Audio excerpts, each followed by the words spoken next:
અને ભગવાનની વાસળીનું નામ શું? કોઈને ખ્યાલ છે? મહાનંદા. મહાનંદા. મહાનંદા એટલે સંમોહિની.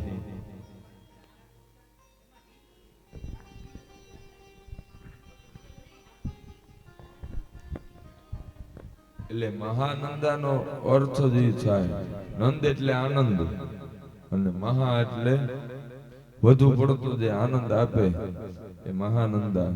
અને વાસળીની શક્તિ હતી એ સંમોહન. ભગવાન જ્યારે વાસળી વગાડે ત્યારે આખું ગોકુળ ઘેલું થાય. આ માખણ ચોર મંડળીને સાથે લઈને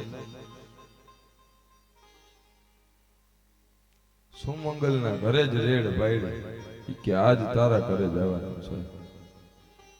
તો કે લાલા મારી માં તો તને ખબર છે? તો કે કાંઈ વાંધો નહીં, આપણે જોઈ લઈશું.